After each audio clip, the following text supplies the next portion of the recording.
बिस्मिल्लाहिर्रहमानिर्रहीम अस्सलामुअलैकुम। तो आज की इस वीडियो में हम सीखेंगे सबसे पहले कि यूनिफॉर्म सर्कुलर मोशन किसे कहते हैं, उसके बाद कि सेंट्रीपिटल फोर्स क्या चीज़ है और उसका जो फॉर्मूला है सेंट्रीपिटल फोर्स का, ये फॉर्मूला भी हम बनाएंगे। ठीक है, तो ये टॉपिक काफ़ी ज़्यादा इंपॉर्टेंट है पेपर के पॉइंट ऑफ व्यू से भी। ये टॉपिक है आपका 9th क्लास की फिज़िक्स का चैप्टर नंबर 3 का। इस चैप्टर की जो प्ले लिस्ट है उसका लिंक डिस्क्रिप्शन में भी मौजूद है और इस चैप्टर में से आप जो सा भी टॉपिक देखना चाहते हो, इसके अलावा बाकी भी चैप्टर्स आप सिंपल यूट्यूब के सर्च बार पर अपने टॉपिक का नाम लिखें और एंड पे लिख दें सर्च नाम, तो आपको मेरी वीडियो ईजिली मिल जाएगी। इसके अलावा अगर आप पूरी की पूरी प्ले लिस्ट हासिल करना चाहते हैं अपने चैप्टर्स की, न्यूमेरिकल्स की और मैथ की, तो उसका तरीके का मैं वीडियो के लास्ट पर बता दूंगा। इस टॉपिक में से कैसे कैसे क्वेश्चंस आते हैं, वो इम्पोर्टेंट शॉर्ट क्वेश्चंस और लॉन्ग क्वेश्चंस कैसे आते हैं, ये मैं आपको इंशाल्लाह वीडियो में बता दूंगा। और आपने उसको अटैम्प्ट कैसे करना है, उसकी हाइडिंग्स वगैरह सारी, वो भी इंशाल्लाह आप इस वीडियो में देख लेंगे। ठीक है, तो वीडियो को कंप्लीट देखना है। अगर अच्छी लगे तो वीडियो को शेयर लाजमी कीजिएगा। अब स्टार्ट करते हैं अपने टॉपिक को, यूनिफॉर्म सर्कुलर मोशन। तो सबसे पहले देखते हैं जी यूनिफॉर्म सर्कुलर मोशन क्या चीज़ है। The motion of an object in a circular path is known as circular motion. कि किसी भी जिस्म की सर्कुलर रास्ते पर जो मोशन होती है उसे हम कहते हैं सर्कुलर मोशन। काफ़ी सिंपल चीज़ है। मिसाल के तौर पर कि ये कोई पत्थर है और आपने इसे डोरी के साथ बांधा हुआ है, ये गोल घूमेगा तो इसकी मोशन क्या हो जाएगी, सर्कुलर मोशन हो जाएगी। सेम इसी तरह ही कि आपके पास ये जो ज़मीन है, ज़मीन के गिर्द क्या है, चांद है, चांद ज़मीन के गिर्द गोल सर्कल में घूम रहा है, तो चांद की मोशन भी क्या हो जाएगी, हमारी सर्कुलर मोशन हो जाएगी। ठीक है, तो ये सर्कुलर मोशन था। अब इसके बाद हम स्टार्ट करते हैं अपना मेन टॉपिक, उसका नाम है सेंट्रीपिटल फोर्स। कि सेंट्रीपिटल फोर्स किसे कहते हैं, ये हमारा मेन टॉपिक है, इसको अच्छे से देखिएगा। तो देखें जी, आपके पास एक बॉडी है, ठीक है, और आपने उसे एक रस्सी के साथ बांधा हुआ है। ये बॉडी क्या करती है, ये बॉडी आगे की तरफ मूव करती है, सीधा सीधा मूव करना चाह रही है। इस साइड पे इसकी क्या है, डायरेक्शन में क्या है, वेलोसिटी है। लेकिन मैं इसको अपनी तरफ भी खींच रहा हूँ, मैं इसको अपनी तरफ भी किसी ना किसी फोर्स के साथ खींचता हूँ। ठीक है, मैं कोई ना कोई फोर्स लगा के इसको अपनी तरफ भी खींचता हूँ। तो अब बॉडी क्या करे, क्या बॉडी वो सीधा का सीधा ही मूव कर जाए वेलोसिटी की डायरेक्शन में, या फिर जो फोर्स मैं लगा रहा हूँ उस डायरेक्शन में बॉडी मूव करे। तो क्या करे बॉडी ना इस डायरेक्शन में जाएगी ना इस डायरेक्शन में जाएगी, बल्कि इन दोनों के बीच में ही मूव करना स्टार्ट कर देगी। ठीक है, तो बॉडी क्या करेगी, इनके बीच में कोई सर्कुलर रास्ता देखेगी और वहाँ पर मूव करना स्टार्ट कर देगी। क्लियर। तो अब बॉडी पहले यहाँ पे थी, मूव करती करती फर्ज करें बॉडी यहाँ पर पहुँच गई। जब बॉडी यहाँ पर पहुंचेगी मूव करते करते, तो फिर भी यही कुछ हो रहा होगा। इस डायरेक्शन में भी क्या होगा कि जो बॉडी होगी वो सीधा मूव करना चाह रही होगी, इसकी वेलोसिटी स्ट्रेट लाइन की तरफ होगी, लेकिन मैं फिर भी अभी भी इसके ऊपर क्या कर रहा हूँ, फोर्स लगा रहा हूँ और इसको अपनी तरफ खींच रहा हूँ। ठीक है, दरमियान में अपनी तरफ खींच रहा हूँ। तो बॉडी फिर क्या करेगी, ना वेलोसिटी की डायरेक्शन में जाएगी और ना ही इस फोर्स की डायरेक्शन में जाएगी, बल्कि दरमियान में कोई रास्ता ढूंढेगी और वहाँ से आगे चले जाएगी। ठीक है, वहाँ पे मूव करना स्टार्ट कर देगी। सेम यही काम आगे होगा कि बॉडी मेरी यहाँ पर आ गई, फिर मैंने क्या किया, मैंने फोर्स लगाई इस बॉडी के ऊपर अंदर की तरफ, और बॉडी की जो वेलोसिटी है वो क्या है, वो स्ट्रेट लाइन में है, सीधा बॉडी की वेलोसिटी स्ट्रेट लाइन में है, बॉडी सीधा मूव करना चाह रही है, लेकिन मैं फोर्स अंदर की तरफ लगाता हूँ तो क्या होगा, इन दोनों फोर्स और वेलोसिटी के दरमियान में बॉडी मूव करना स्टार्ट कर देगी। तो फिर ये दरमियान में घूम के आगे की तरफ आ जाएगी और वो यहाँ पर आ गई, लेट्स सपोज। ठीक, तो यहाँ पर भी यही काम होगा। बॉडी क्या करना चाहती है, सीधा मूव करना चाहती है, स्ट्रेट, और मैं क्या कर रहा हूँ, मैं इसके ऊपर फोर्स लगा रहा हूँ अंदर की तरफ, मैं अंदर की तरफ फोर्स लगा रहा हूँ ताकि ये मैं इसको अंदर की तरफ खींच रहा हूँ।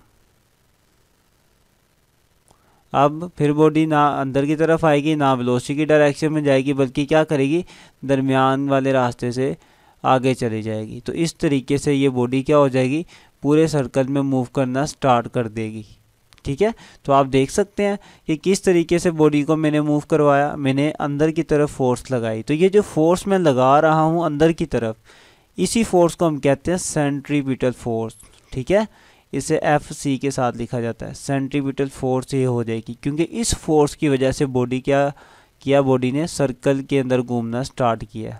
तो वो फोर्स जो किसी बॉडी को किसी भी सर्कल के अंदर घुमाती है, उस फोर्स को हम कहते हैं सेंट्रीपिटल फोर्स। तो ये इसकी डेफिनेशन है, centripetal force is the force that keeps a body to move in a circle. कि सेंट्रीपिटल फोर्स वो फोर्स है जो किसी भी जिस्म को सर्कल के अंदर घुमाती है, उस फोर्स को हम कहते हैं सेंट्रीपिटल फोर्स। अब आप इस डायग्राम के अंदर देख सकते हो कि कुछ इंपॉर्टेंट बातें हैं सेंट्रीपिटल फोर्स के लिहाज से, जो आप इस डायग्राम को अच्छे से देख के ऑब्जर्व कर सकते हो कि जो मेरी वेलोसिटी है, वेलोसिटी की डायरेक्शन मुसलसल चेंज हो रही है। ठीक है, देखिए बॉडी तो सीधा मूव करना चाह रही है ना, लेकिन मैं इस फोर्स की मदद से इसकी डायरेक्शन को क्या कर देता हूँ, चेंज कर देता हूँ, और वो सीधा मूव नहीं करती, क्या कर देती है, सर्कल में मूव करना स्टार्ट कर देती है। तो किसी भी पॉइंट पे आप बॉडी को देख लो, उसकी जो वेलोसिटी है वो सीधा जाना चाह रही होगी, लेकिन मैं इस पे फोर्स लगाऊंगा अंदर की तरफ, सेंट्रीपिटल फोर्स, और क्या कर दूंगा, उसकी वेलोसिटी चेंज कर दूंगा। बॉडी बजाय इसके कि वेलोसिटी के डायरेक्शन में जाए, फिर वो दरमियान में मूव करना शुरू कर देगी। तो सेंट्रीपिटल फोर्स में क्या हो रहा होता है कि बॉडी की जो वेलोसिटी है वो मुसलसल चेंज हो रही होती है। ये एक पॉइंट आ गया। ठीक है, तो इसको हम नोट कर लेते हैं कि the pulling force continuously changes the direction of motion and remains towards the centre of the circle. कि ये जो मेरी फोर्स है वो मुसलसल क्या करती है, इसकी डायरेक्शन को चेंज करती है वेलोसिटी की, और इसकी जो डायरेक्शन होती है फोर्स की वो क्या होती है, सर्कल के सेंटर की तरफ होती है। आप देख सकते हैं कि ये जो जितनी भी फोर्स किसी भी पॉइंट पर लग रही थी उसकी डायरेक्शन क्या थी, सेंटर की तरफ थी। तो ये मेरा एक पॉइंट हो गया। सेकंड पे भी है कि centripetal force always act perpendicular to the motion of the body. कि जो मेरी सेंट्रीपिटल फोर्स है वो हमेशा बॉडी के क्या करती है, परपेंडिकुलर मूव करती है। परपेंडिकुलर मूव करने का मतलब ये है कि जैसे कि ये मेरा वेलोसिटी था ना, वेलोसिटी का कंपोनेंट था, वेलोसिटी मेरी इस डायरेक्शन में थी, तो वेलोसिटी की डायरेक्शन ये है, फोर्स की डायरेक्शन ये है, इन दोनों के दरमियान अगर एंगल देखा जाए तो एंगल क्या मेरा बनता है, 90 डिग्री बनता है। अब किसी भी पॉइंट पे चेक कर लो, इन दोनों के दरमियान एंगल हमेशा क्या बनेगा, 90 डिग्री बनेगा। कहीं पर भी चेक कर लो, किसी भी पॉइंट पर होके वेलोसिटी और फोर्स के दरमियान एंगल क्या बन रहा होता है, हमेशा 90 डिग्री का बन रहा होता है। तो वही बात मैंने लिखी हुई है इधर कि centripetal force always act perpendicular to the motion of the body. के बॉडी की जो मोशन है, स्ट्रेट लाइन मोशन थी ना, उस मोशन के परपेंडिकुलर सेंट्रीपिटल फोर्स एक्ट करती है। तो ये दोनों पॉइंट्स बहुत ज़्यादा इंपॉर्टेंट थे। ये MCQs के तौर पर भी इम्पोर्टेंट है, पेपर में पूछे भी जा सकते हैं, तो इनको बहुत अच्छे से देखिएगा। तो यहाँ तक हमने सेंट्रीपिटल फोर्स को समझ लिया। इसके अंदर जो अहम पॉइंट्स थे सेंट्रीपिटल फोर्स के, उनको भी डिस्कस कर लिया। अब कुछ एग्जांपल है सेंट्रीपिटल फोर्स की, जैसा कि एक सर्कल में घूम रहा है कोई पत्थर, तो इस पत्थर को सेंट्रीपिटल फोर्स दे कौन रहा है, ये रस्सी की मदद से इसको क्या मिल रही है, सेंट्रीपिटल फोर्स मिल रही है। तो जब तक ये रस्सी रहेगी इसको सेंट्रीपिटल फोर्स मिलती रहेगी और ये बॉडी क्या करती रहेगी, सर्कल में मूव करती रहेगी। लेकिन अगर ये रस्सी मेरी टूट गई, ये रस्सी मेरी टूट गई, तो क्या होगा, ये जो पत्थर होगा वो सर्कल से निकल जाएगा। अब उसे मज़ीद फोर्स नहीं मिलेगी सर्कल में घूमने के लिए, सेंट्रीपिटल फोर्स अब नहीं मिलेगी और ये सर्कल से निकल कर बाहर गिर जाएगा। अच्छा, अब यहाँ पर एक बड़ी इंपॉर्टेंट चीज़ है कि ये जो मेरा पत्थर है ये किस डायरेक्शन में गिरेगा, किस डायरेक्शन में गिरेगा। फर्ज करो वो यहाँ से घूम के आ रहा था पत्थर ना, मेरा इस डायरेक्शन में घूम रहा था, इस तरीके से गोल गोल घूम रहा था, मेरी रस्सी टूट गई, अब पत्थर मेरा इस डायरेक्शन में जाएगा, सीधा जाके गिरेगा। लेकिन डायरेक्शन मालूम करने का जो तरीका है ना वो ये है कि हम एक टेंजेंट लाइन ड्रा करते हैं। हम यहाँ से एक टेंजेंट लाइन ड्रा करते हैं। टेंजेंट लाइन वो लाइन होती है जो सर्कल को एक पॉइंट पर टच करती है बाहर से। ठीक है, तो मैं एक टेंजेंट लाइन ड्रा करता हूँ, तो जहाँ पर मेरी टेंजेंट लाइन होगी वो मुझे बताएगी कि मेरा पत्थर किस डायरेक्शन में जाएगा। देखें, तो मेरा पत्थर अब इसी डायरेक्शन में आगे जाके गिरेगा। तो ये भी एक इम्पोर्टेंट चीज़ थी कि जब कोई बॉडी किसी सर्कल में से निकलती है या जब उसे सेंट्रीपिटल फोर्स नहीं मिलती और उस सर्कल को छोड़कर बाहर जाती है, तो वो किस डायरेक्शन में जाती है, अलोंग द टेंजेंट जाती है, ठीक है, अलोंग द टेंजेंट। अगर आप उस सर्कल के बाहर कोई लाइन ड्रा करो जिस पॉइंट से सेंटीपिटल फोर्स मिलना बंद हुई, इस पॉइंट से मिलना बंद हो गई थी फर्ज करो, तो आपने इस पॉइंट पर एक टेंजेंट ड्रा किया, तो जिस डायरेक्शन में टेंजेंट होगा उसी ही डायरेक्शन में वो बॉडी जाके गिरेगी। ये भी एक इम्पोर्टेंट चीज़ थी, आपने इसे ज़हन में रखना है। एक और एग्जांपल है, ये हमारे पास ज़मीन है और ये मेरा चांद है। अब चांद भी तो ज़मीन के गिर्द घूम रहा है ना, तो चांद को भी कोई ना कोई सेंटीपिटल फोर्स मिल रही है। तो ये जो सेंटीपिटल फोर्स चांद को मिल रही है, ये कौन दे रहा है? ये ज़मीन दे रही है। कैसे? ज़मीन की जो ग्रेविटेशनल फोर्स है, जो ग्रेविटेशनल फोर्स है ज़मीन की, बेसिकली वही क्या बन जाएगी? सेंटीपिटल फोर्स बन जाएगी इस चांद के लिए, ठीक है। तो ग्रेविटी की वजह से इसको फोर्स मिलती है चांद को, और चांद ज़मीन के गिर्द घूमता रहता है, ठीक है। तो gravitational force of the earth provide the necessary centripetal force. ये ज़हन में रखना कि gravitational force centripetal force provide करता है चांद को। और इस केस में कौन दे रहा था सेंटीपिटल फोर्स? ये जो रस्सी थी ये दे रही थी। तो ये हमने सेंटीपिटल फोर्स की एग्जांपल्स भी पढ़ ली। ये जो एक इम्पोर्टेंट लाइन थी कि stone moves away along a tangent, इसको भी आपने जहन में बहुत अच्छे से रखना है। ये भी आपका एक एमसीक्यूज है। ये भी एक एमसीक्यूज है कि सेंटीपिटल फोर्स कौन प्रोवाइड करता है? जी ग्रेविटेशनल फोर्स प्रोवाइड करती है सेंटीपिटल फोर्स चांद को।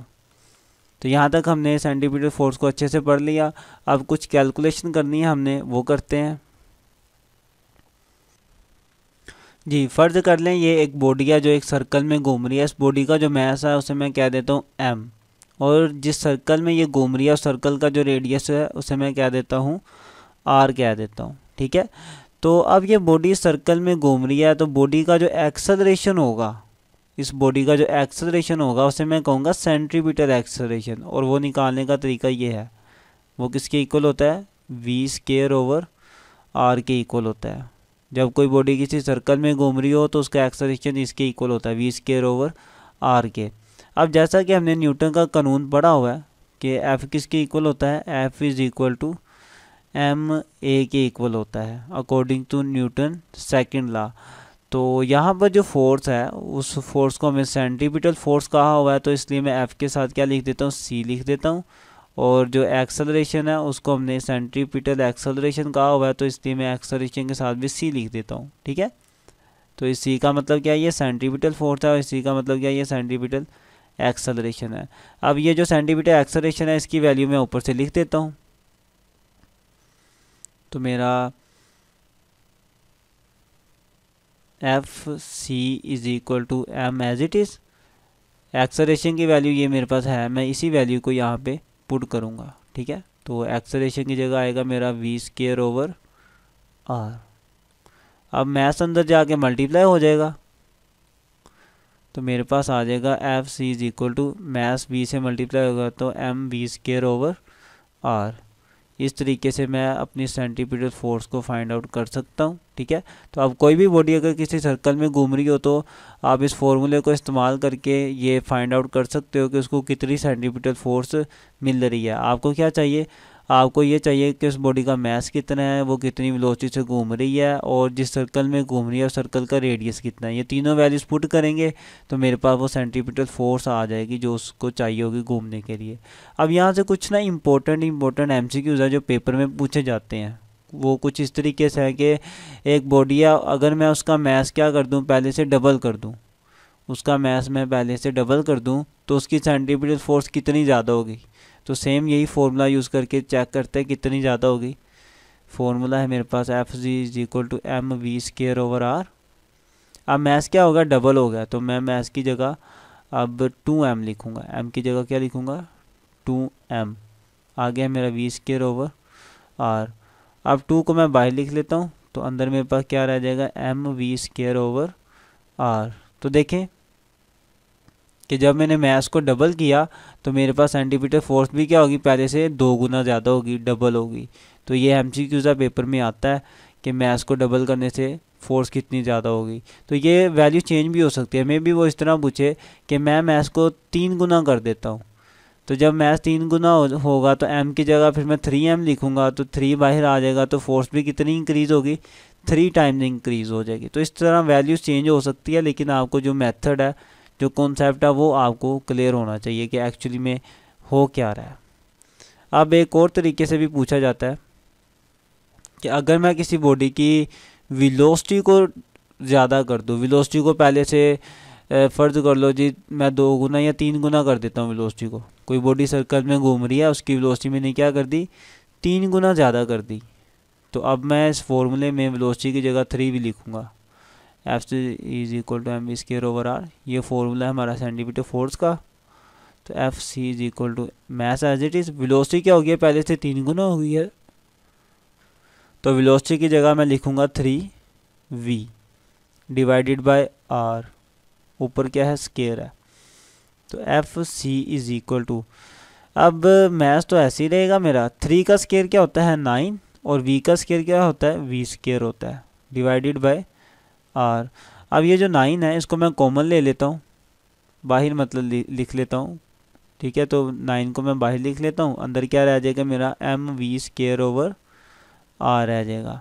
तो अब आप देख सकते हैं कि जब मैंने वेलोसिटी को 3 गुना किया, वेलोसिटी को 3 गुना किया तो मेरी वेलोसिटी जो फोर्स थी वो कितनी ज़्यादा होगी, वो 9 गुना ज़्यादा हो गई, ठीक है। वो 9 गुना इसलिए ज़्यादा हुई, आप देख सकते हो फॉर्मूले में कि फॉर्मूले में जो है हमारे पास ऊपर क्या है स्केयर है, वेलोसिटी के ऊपर स्केयर है। तो वेलोसिटी जितनी भी वो दी होगी उसने, आप उसका क्या ले लोगे, स्केयर ले लोगे। तो स्केयर लेके जितना आएगा उतनी ही वेलोसिटी मेरी इंक्रीज हुई होगी। तो 3 था, 3 का स्केयर लिया 9, तो मेरी जो फोर्स है, सॉरी वेलोसिटी नहीं, मेरी फोर्स कितनी इंक्रीज़ होगी, 9 गुना इंक्रीज़ होगी। अगर मेरी वेलोसिटी वो कहता जी 2 गुना मैंने इंक्रीज़ किया तो मेरी फोर्स कितनी ज़्यादा होगी, v की जगह 2 भी आना था, यहाँ पे 2 आता है, 2 का स्केयर क्या हो जाता है 4, तो मेरे फोर्स भी क्या हो जाती 4 गुना ज़्यादा हो जाती, ठीक है। तो इस तरीके से डिफरेंट वैल्यूज़ दे के वो पूछ सकता है। एक और तरीके से भी आता है, अगर वो रेडियस की बात करे कि मैं अगर किसी बॉडी का रेडियस क्या कर दूँ, वो सर्कल में घूम रही है, अब मैंने क्या कर दिया उसके रेडियस को पहले से 3 गुना ज़्यादा कर दिया या 2 गुना ज़्यादा कर दिया पहले से रेडियस, तो फिर मैं अपना फॉर्मूला यूज़ करके देखता हूँ क्या फ़र्क पड़ेगा। मुझे पता है F C is equal to M V square over R है। तो रेडियस अब ज़्यादा होगा तो फोर्स क्या होगी, कम होगी, क्योंकि ये दोनों क्या है एक दूसरे का इन्वर्स है, ठीक है। एक चीज़ ज़्यादा हो तो दूसरी कम होती है। तो रेडियस की जगह मैं लिखता हूँ, रेडियस मेरा हो गया पहले से डबल, तो आर की जगह क्या आएगा 2r आएगा, 2r। तो F C is equal to, मैं इसको कुछ इस तरीके से भी लिख सकता हूँ कि M V square over R अंदर रहने दूँ और ये जो 1/2 है ये मैं बाहर लिख लूँ, ठीक है। तो अब इसका मतलब क्या है कि इसका मतलब ये है कि मेरी जो सेंटीमीटर फोर्स थी, जब मैंने रेडियस को ज़्यादा किया, पहले से मेरी सेंटीमीटर फोर्स क्या होगी, आधी रहेगी। 1/2 का मतलब क्या है, पहले से हाफ हो गई, या पहले वाली फोर्स का आधा हिस्सा बाकी रह गया, या फिर पहले वाली फोर्स का 1/2 वाला हिस्सा बाकी रह गया रेडियस को डबल करने से। क्लियर। इसी तरह डिफरेंट वैल्यूज़ दे सकता है वो, मे भी कहे कि मैं रेडियस को क्या कर लेता हूँ 3 गुना ज़्यादा कर देता हूँ, तो फिर रेडियस की जगह मैं क्या लिखूँगा 3 लिखूँगा, यहाँ भी 3 आएगा और बाहर भी मेरे पास क्या आ जाएगा, मैं इस 3 को बाहर लिख सकता हूँ 1/3। तो जब मैं रेडियस को 3 गुना ज़्यादा कर दूंगा तो मेरी सेंटीमीटर फोर्स कितनी कम होगी, 1/3 टाइम्स कम हो जाएगी, ठीक है। 1/3 टाइम्स मेरी फोर्स कम हो जाएगी, या फिर 3 गुना कम हो जाएगी। इस तरीके से आप से क्वेश्चन पेपर में पूछ सकते हैं। तो जो इम्पोर्टेंट क्वेश्चन है मैंने आपको बता दिए, बाकी पेपर में ये एक लॉन्ग क्वेश्चन आता है कंप्लीट, शॉर्ट भी आते हैं इसमें अलग अलग करके कि सेंटीमीटर फोर्स क्या चीज़ है, सेंटीमीटर फोर्स की क्या क्या खसूसियात हैं। तो यूनिफॉर्म सर्कुलर मोशन का भी पूछा जाता है, तो सर्कुलर मोशन का ये आप डेफिनेशन लिख देंगे, नीचे उसकी एग्जांपल, और सेंटीमीटर फोर्स का आएगा तो आप इसी तरह सबसे पहले उसकी डेफिनेशन लिखेंगे, फिर नोट में ये 2 पॉइंट्स लिखेंगे और यही इसकी क्या है खसूसियात भी हैं, ठीक है। तो फिर आप ये साथ में कच्ची सी डायग्राम बना के थोड़ी एक्सप्लेनेशन कर देंगे, नीचे आप कुछ एग्जांपल देंगे जैसे मैंने दी, ठीक है। डायग्राम बनाना ज़रूरी नहीं है, लेकिन ये वाले डायग्राम तो बहुत सिंपल है, आप कोशिश कीजिएगा कि ये डायग्राम आप लाजमी बनाओ पेपर में, ये भी और ये वाली भी सादी सी है, थोड़ी प्रैक्टिस करेंगे तो बन जाएगी, ठीक है। तो आपने डेफिनेशन की, पॉइंट्स लिखे, एग्जांपल लिखी, एग्जांपल के बाद फिर आपने कैलकुलेशन की हेडिंग देनी है, और जो मैंने कैलकुलेशन की है या डायग्राम बनाएंगे और साथ में आप ये सारी कैलकुलेशन कर दोगे यहाँ तक, ठीक है। यहाँ तक आपकी कैलकुलेशन हो गई। बाकी ये जो चीज़ें थी ये तो MCQs के तौर पर मैंने आपको बताई थी, तो इनको आपने जहन में रखना है। उम्मीद करता हूँ कि आपको ये टॉपिक समझ आया है तो आपने इस वीडियो को शेयर लाजमी करना है, चैनल को सब्सक्राइब भी करना है, और बाकी जो प्लेलिस्ट हैं वो आपको कैसे मिलेंगे वो आप इस वीडियो में देख लें। और अपने सब्जेक्ट की प्लेलिस्ट हासिल करने के लिए सबसे पहले अगर सब्सक्राइब नहीं किया तो वो कर दें, साथ ही बेल आइकन को भी दबा दें और ये प्लेलिस्ट वाले ऑप्शन पे आएँ, इस पर क्लिक करेंगे तो थोड़ा सा स्लाइड करें। सबसे पहले आपको न्यूमेरिकल की प्लेलिस्टें मिलेंगी, उसके बाद 9th मैथ की सारी प्लेलिस्टें इंशाल्लाह इधर आएंगी, फिर 10th मैथ की सारी प्लेलिस्टें, 11th की और 12th मैथ की भी सारी प्लेलिस्टें इंशाल्लाह यहाँ आएंगी। उसके नीचे फिज़िक्स की प्लेलिस्ट है, पहले 9th क्लास की और उसके बाद 10th क्लास की फ़िज़िक्स की प्लेलिस्टें होंगी। मिलते हैं इंशाल्लाह नेक्स्ट वीडियो में, तब तक के लिए अल्लाह हाफिज़।